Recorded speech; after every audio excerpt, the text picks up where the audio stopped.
Mesmo a despesa com os estudos, que é a mais meritória, tem justificativa. Tem justificativa até o momento em que tem limite. Para quem incontáveis livros e bibliotecas se o dono, durante toda a sua vida, mal pode ler os títulos? A quantidade sobrecarrega quem está aprendendo, não o instrui, e vale por muito mais entregar-se a poucos autores do que vaguear por muitos. Sêneca, sobre a tranquilidade da alma.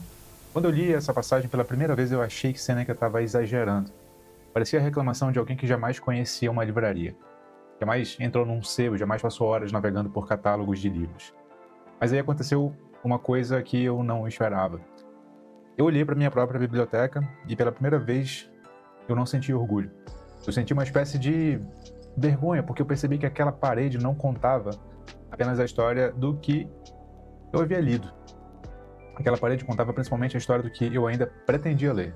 Cada livro era uma promessa, uma possibilidade, por assim dizer, uma expectativa de que eu lesse. E aí, quando eu lesse esse, eu entenderia o mundo melhor. Quando eu terminasse aquele, minhas ideias finalmente iriam se organizar. Quando eu chegasse naquele outro, eu iria descobrir algo que ainda me escapasse. Mas aí os anos passaram, a instante continuou crescendo e a confusão continuou crescendo junto. Eu comecei a suspeitar de algo que eu não queria admitir. Talvez eu não estivesse comprando apenas livros. Talvez eu estivesse comprando a esperança de me tornar alguém. Meu nome é Vitor Lima, eu sou seu professor de filosofia de hoje e de sempre. Isto não é filosofia.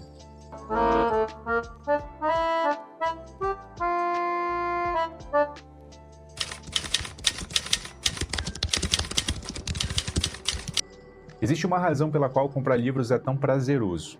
E ela não tem relação apenas com leitura. Quando a gente compra um livro, a gente compra uma possibilidade. A gente não adquire apenas as páginas daquele livro, a gente adquire uma versão futura de quem nós pretendemos ser. O livro de filosofia promete mais lucidez. O romance promete mais sensibilidade. A biografia promete mais experiência. E aí, a gente pode comprar até um tratado político para compreender melhor a dinâmica de poder do universo. Cada nova aquisição parece ampliar quem a gente é, ou pelo menos quem a gente poderia se tornar. Por isso existe uma satisfação peculiar em sair de uma livraria, de um sebo, porque naquele momento a gente não carrega apenas objetos, a gente carrega símbolos, símbolos de futuro. A biblioteca pessoal, em certo sentido, é uma coleção de futuros imaginados. Mas aí existe uma diferença importante entre possuir possibilidades e realizar essas possibilidades. E exatamente nessa diferença que começa o problema. A estante, ela cresce mais rápido do que a vida. Os livros se acumulam mais rápido do que a gente pode experienciar o mundo. As nossas promessas se multiplicam mais rápido do que a nossa capacidade de cumprir essas mesmas promessas. E aí, aos poucos, aquilo que parecia uma abundância começa a assumir outra forma.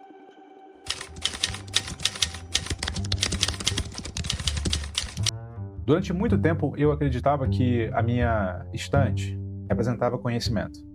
Hoje, eu penso que ela representava outra coisa. Ela representava uma espécie de adiamento. Porque muitos daqueles livros não estavam ali para serem só lidos. Eles estavam ali para tranquilizar minha ansiedade. A ansiedade de não saber o suficiente, de não estar preparado, de não conseguir compreender a minha realidade. E aí, quando eu comprava para responder uma inquietação. Ainda não, mas um dia eu vou entender.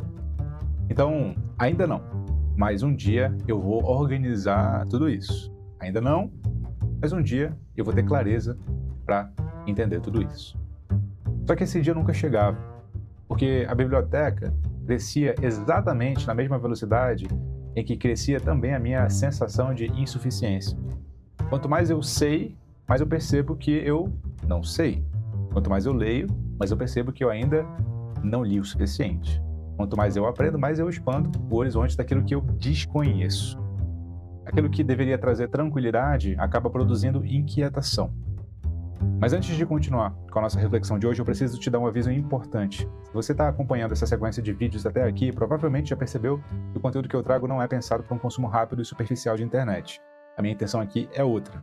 Eu estou usando essas aulas abertas para construir junto com você uma experiência de solo firme, um aquecimento para o nosso próximo grande passo, o minicurso O Paradoxo da Estante Cheia. Nesse evento, que vai acontecer no final de junho e início de julho, a gente vai fazer um diagnóstico sério sobre o que talvez esteja esgotando você sem que você perceba. A ilusão de que acumular livros, cursos e pílulas intelectuais vai acalmar a sua mente. A gente vai entender por que a falta de um método, de formação mesmo, transforma a sua cultura num ruído, ainda que sofisticado, mas num ruído. E como a filosofia prática pode finalmente construir aquilo que Montaigne chamava de o escritório dos fundos, um centro intelectual, um refúgio para sua alma na era do esgotamento. Na terceira aula desse minicurso, eu vou abrir as inscrições para a nossa comunidade, o Núcleo de Formação Filosófica, com uma condição especial e única do nosso aniversário, que vai ser o maior desconto do ano. Mas há um detalhe que é central. A gente criou um grupo de WhatsApp exclusivo para esse evento. As pessoas que assistirem lá dentro vão receber tudo primeiro. Os acessos antecipados às aulas, os avisos de oferta, e o que é mais importante para quem gosta de estudar de verdade, eu vou disponibilizar lá os roteiros completos e os materiais de apoio de toda essa sequência de aquecimento aqui. Então, se você é o tipo de pessoa que já percebeu que ler muito não significa necessariamente ter uma vida interior organizada, se você busca a profundidade e quer um método para ordenar sua mente, não corra o risco de ficar de fora. O link para entrar no grupo de WhatsApp está aqui embaixo na descrição do vídeo e também no primeiro comentário fixado. Entra agora porque cada minuto dessa sequência foi desenhado com uma preparação indispensável para que a gente vai construir juntos. Dito isso, vamos voltar ao nosso ponto inicial, porque o nó que a gente precisa desatar hoje é ainda um pouco mais profundo.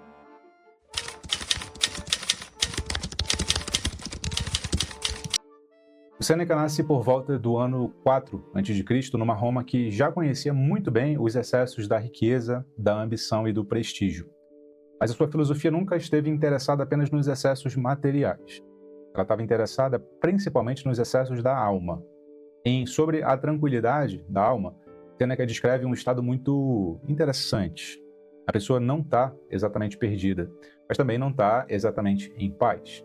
Não lhe falta atividade, lhe falta direção.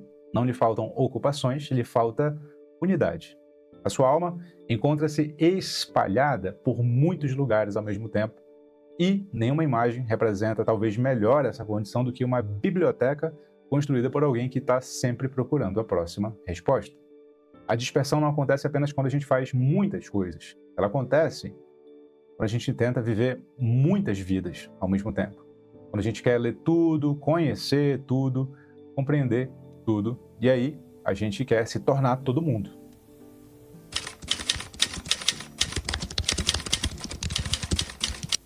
Existe algo, confessemos, bem sedutor em ter livros, porque os livros permitem ultrapassar os limites da nossa própria experiência.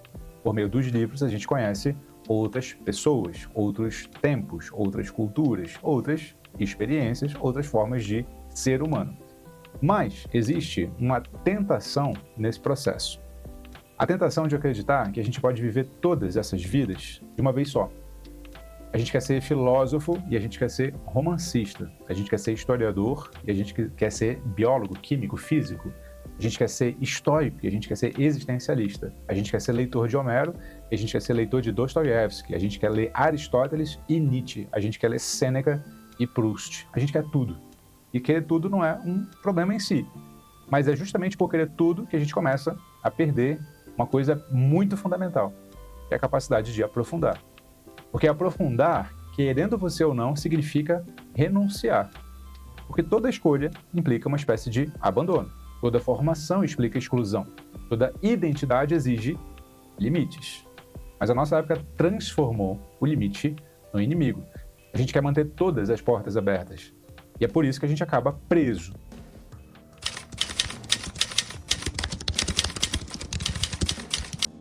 A vergonha que eu senti diante da minha biblioteca não vinha só dos livros, porque eles eram inocentes. A vergonha vinha do que eles revelavam sobre quem eu era. Eu percebi que a desordem não estava só na estante, a desordem estava em mim.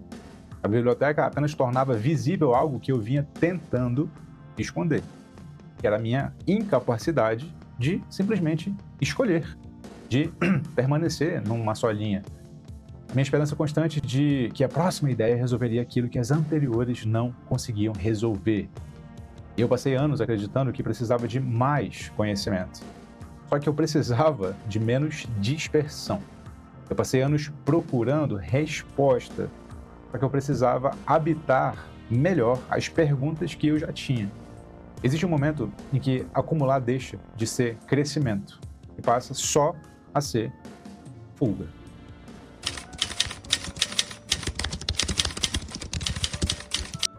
Os antigos utilizavam uma imagem muito diferente da nossa para pensar o conhecimento. Para eles, estudar não significava só acumular informação, significava se transformar. Uma ideia valia não porque ela era interessante, mas porque ela modificava uma maneira de viver.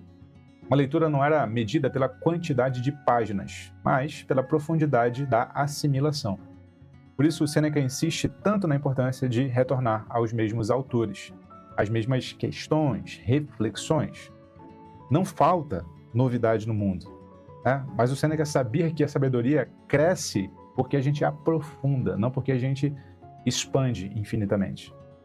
Quando eu entendi isso, eu comecei a compreender algo que não era simples no início, mas ficou. Talvez eu não precisasse ler mais. Talvez eu precisasse ler e escutar melhor. Eu não precisava só ter mais livros. Eu precisava ampliar a capacidade de permanecer diante de uma única ideia por tempo suficiente para que ela me modificasse. Eu ainda gosto de comprar livros, eu continuo comprando, tanto em livrarias quanto em sebos. Eu continuo me encantando com esse processo. E eu também acredito que existem encontros capazes de mudar uma vida inteira. Mas olha, hoje eu olho para minha estante de uma forma um pouco diferente. Ela já não representa aquilo que eu sei, nem aquilo que ainda eu preciso saber. Ela representa algo que para mim faz mais sentido.